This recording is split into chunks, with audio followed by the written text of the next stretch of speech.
Once upon a time, in the cozy corner of a lively village, there was a garden unlike any other. It wasn't the largest or the fanciest garden, but it was the most magical.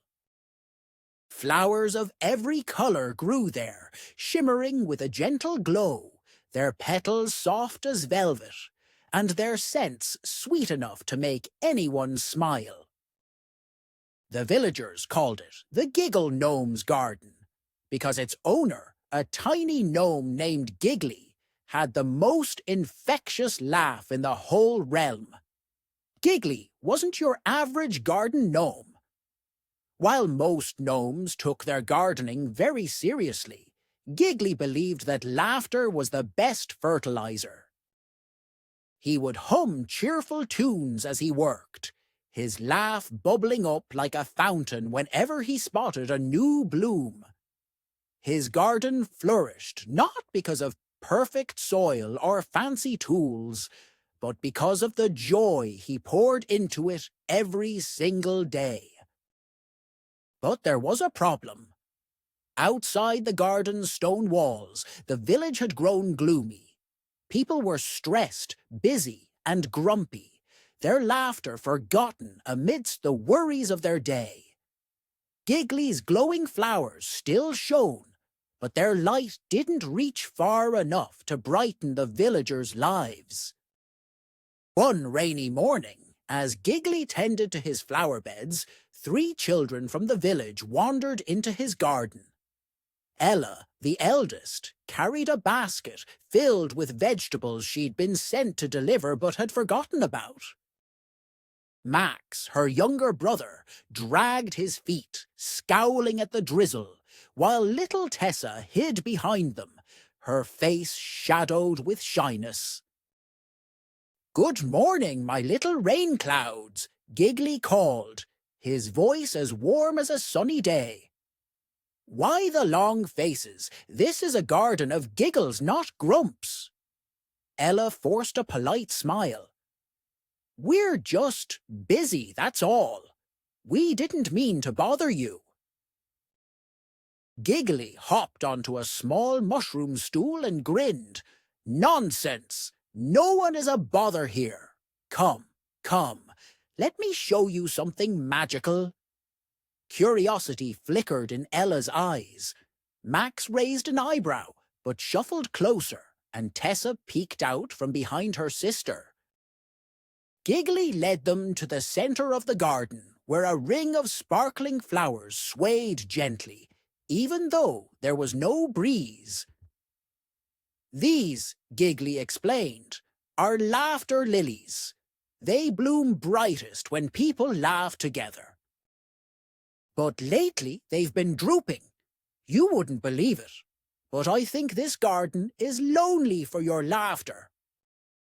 Max crossed his arms. "Laughter can't grow flowers. That's just silly." "Silly?" Giggly echoed, feigning shock. "Why, young man, silliness is the spark of joy. Watch this." He plucked a golden feather from his hat and gave it a quick tickle under Max's chin. Max's scowl wavered, and a reluctant chuckle escaped him.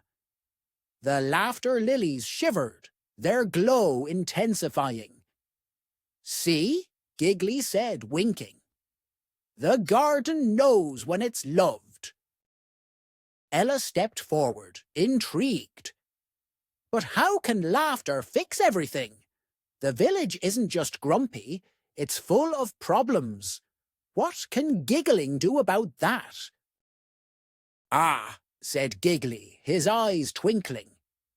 "Laughter doesn't solve problems, but it makes them easier to face. Let me show you." He snapped his fingers, and the air around them shimmered.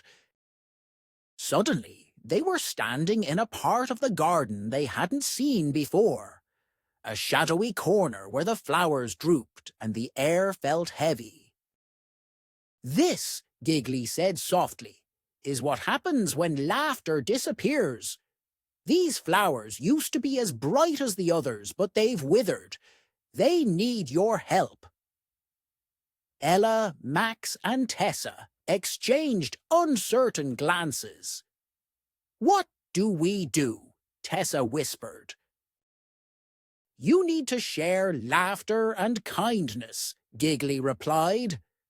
"But it's not as simple as telling a joke. You must find ways to lift each other's spirits and let the joy ripple outwards." The children hesitated, unsure where to begin. Finally, Ella knelt by one of the drooping flowers and stroked its pale petals. "Do you think singing would help?" she asked. "Only one way to find out," Giggly said, with a grin. Ella began to hum a tune her mother used to sing, her voice soft but sweet. Tessa clapped along timidly, and Max rolled his eyes until Giggly handed him a tiny tambourine. "You might as well join in." Reluctantly, Max gave the tambourine a shake, and soon the three siblings were making music together. The drooping flowers lifted their heads, their colours brightening. A faint laugh, like the tinkling of bells, echoed through the air. "It's working!" Ella exclaimed. Encouraged, the children moved through the shadowy corner, finding ways to bring laughter and joy. Max told a ridiculous story about a chicken that wanted to be a pirate, complete with squawking impressions. Tessa drew funny faces in the dirt, and Ella made up a silly dance that had them all giggling uncontrollably.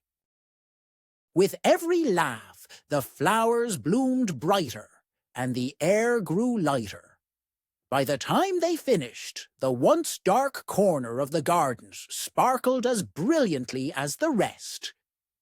"You did it!" Giggly cheered, clapping his tiny hands.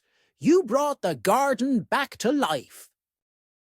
The children beamed, but Ella's smile faded slightly. "We can't stay here forever, though. What about the rest of the village?" Giggly nodded, his expression thoughtful. "The magic of this garden doesn't end at its borders. Take some of these laughter lilies with you. Plant them in the village, and let their glow remind everyone of the power of joy and kindness." He handed each child a small pot with a blooming lily, its glow as warm as a hug. "Remember, laughter is contagious. Share it freely and watch it spread." The children returned to the village, their laughter lilies in hand. At first, people were skeptical. "Flowers can't fix our problems," one grumpy merchant grumbled. But then Max cracked a joke that made the baker chuckle. Tessa offered her lily to a lonely old man, who smiled for the first time in years. Ella organized a small picnic around the flowers, inviting neighbors to share stories and laughter. Slowly but surely, the village began to change. The laughter lilies grew, their light spreading from one house to the next. People started greeting each other with smiles, and the air buzzed with cheer. And on rainy days, when the drizzle threatened to bring back the gloom, the children would look to the glowing laughter lilies and remember Giggly's words. "Silliness is the spark of joy." The Giggle. Gnome's garden had done more than bloom. It had planted seeds of happiness that would grow forever.